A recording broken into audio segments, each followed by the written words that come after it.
सोयाबीनची भाजी. संभाजीनगरमध्ये पाटील नावाचा एक व्यक्ती एक हॉटेल चालवायचा.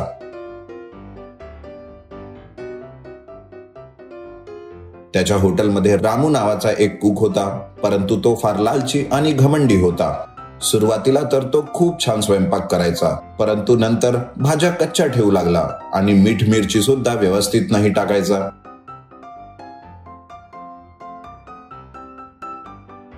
काय रे, काय झालंय? ग्राहक बोंब मारतायत की जेवण छान नाही ते. अरे रोज रोज हॉटेलात जेवतील तर हेच होणार ना. मी तर नेहमी सारखे जेवण बनवतोय. लोकच जेवण बोर झाले आहेत हॉटेलमध्ये. तुम्हाला विश्वास नसेल तर मी आत्ताच काम सोडून चालला जातो. अरे नाही बाबा, तू जसे जेवण बनवतोयस ते ठीकच आहे. धंदा सुद्धा चांगलाच जातोय.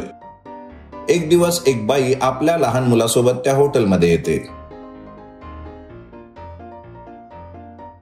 साहेब, माझे नाव शांता आहे. काही दिवसापूर्वीच माझा नवरा मरण पावला आहे. माझ्या मुलाचा सांभाळ करायला मी नोकरी शोधते. हॉटेलमध्ये काही काम असेल तर द्या की मला. माझा मुलगा बोलू नाही शकत. याला शिकवायची माझी ऐपत नाही. कोणतेही काम असू द्या, आम्ही ते करणार. तिच्यावरती दया आली आणि पाटीलने होकार दिला. त्या दिवशीपासून मुलगा टेबल साफ करायचा आणि शांता झाडू व भांडे घासायची. सगळे व्यवस्थित होते की एक दिवस रामूने येऊन पाटीलला, मी गावाला जातोय मित्रांसोबत, 10 दिवसानंतर परत येणार. 10 दिवस? हॉटेलचं काय होणार? बंद करा, मला काय, असे म्हणून रामू निघून गेला. पाटील चिंतेत पडला. तेव्हा शांताबाई तिथे आली आणि, साहेब, वाईट नाही वाटणार तर एक बोलू का? जर तुम्ही मला परवानगी द्याल तर काही दिवसांसाठी मी जेवण बनविते. असे म्हणाला. ठीक आहे. दुसऱ्या दिवशीपासून शांताने स्वयंपाक बनवणे सुरू केले. बाकीच्या मेनू सोबत ती सोयाबीनची भाजी सुद्धा बनवू लागली. ती भाजी खाऊन एक ग्राहक, वाह, याला म्हणतात भाजी. इतकी स्वादिष्ट भाजी मी आपल्या जीवनात नव्हती खाल्ली. जर तुमची हरकत नसेल तर काय मी जाणू शकते की तुम्ही सोयाबीनची भाजी कशी बनवली ती? हे ऐकून पाटील फार खुश झाले. शांता आणि तिचा मुलगा सुद्धा खुश झाले. अशा प्रकारे या 10 दिवसात हॉटेलमध्ये 10 गुणी ग्राहक आलेत. तिथले जेवण स्वादिष्ट असल्यामुळे, खास करून सोयाबीनची भाजी अद्भुत असल्यामुळे लोकांची गर्दी वाढू लागली. 10 दिवसांनी जेव्हा रामू परत आला तेव्हा गर्दी बघून तो हैराण झाला. आजपासून आपल्या हॉटेलची हेड कुक शांता आहे. तुला तिचा असिस्टंट बनून काम करायचे असेल तर कर, नाहीतर तू जाऊ शकतोस. रामू घाबरून तयार झाला. त्या दिवशीपासून शांता स्वयंपाक बनवू लागली आणि रामू तिची मदत करू लागला. या शांताला कसे करून हॉटेलमधून बाहेर काढावे लागेल. पाटील शांताला भरपूर पगार द्यायचे. एक दिवस शांताने सोयाबीनची भाजी बनवली तेव्हा रामूने लपून त्यात मिठाचे पूर्ण पॅकेट ओतले. ती भाजी खाताच ग्राहक थुंकायला लागले. अशा प्रकारे रोज रामू सोयाबीनच्या भाजीत मीठ किंवा मिरची टाकायला लागला.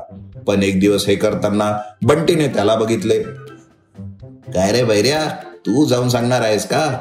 जा, सांगशील तरी कोणाला समजणार नाही. तेव्हा एक ग्राहक, बापरे, मिरची, म्हणून ओरडू लागला आणि पळून गेला. तेव्हा पाटील, अरे हे काय, तुम्ही सगळे एकसारखे आहात. 4 दिवस मन लावून काम करता आणि नंतर पैसे येताच आपलीच करतात. असे नाही आहे साहेब. रोज जेवण स्वतः चाखून बघते तेव्हा फार छान असते, पण त्यानंतर काय होते हेच समजत नाही आहे. बॅ बॅ बॅ बॅ असे म्हणून इशारा करू लागला. अरे आता तुझे काय रे, जा तिकडे जाऊन खेळ. हे बघ शांता, मला हे काही माहिती नाही. उद्या जर असेच झाले तर मी तुला नोकरीवरून काढून टाकणार. तुझ्यापेक्षा तर रामू ठीक आहे, कमीत कमी बेकार तर नाही बनवत स्वयंपाक. दुसऱ्या दिवशी शांताने सोयाबीनची भाजी बनविली आणि ती चाखून बघितली. सगळे ठीक आहे हे बघून तिथून ती निघून गेली. तेव्हा बंटीने तिथे येऊन जमिनीवर नारळाचे तेल ओतले. नंतर रामू मिरची घेऊन हळूच तिथे आला, परंतु घसरून तोंडावर जमिनीवर पडला. अरे देवा, माझी कंबर, म्हणून जोराने ओरडू लागला. ओरडणे ऐकून सगळे तिकडे धावत आलेत.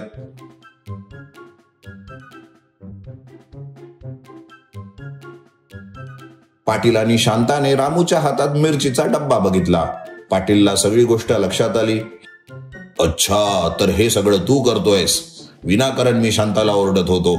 आत्ताच्या आत्ता निघून जा इथून. जर जवळपास जरी भटकलास ना तर पोलिसांना बोलवणार. तो जाणार तितक्यात बंटी बॅ बॅ बॅ बॅ. रामूने त्याच्याकडे बघितले तर तेलाचा डब्बा बंटी त्याला दाखवत बॅ बॅ बॅ बॅ बॅ बॅ बॅ असे म्हणून चिडवू लागला. रामू तिथून निघून गेला. त्या दिवशीपासून हॉटेल छान चालू लागले. शांताने बंटीला सुद्धा शाळेत टाकले. तर मित्रांनो, जर चांगला स्वभाव असेल तर प्रगती नक्कीच होणार, हो की नाही?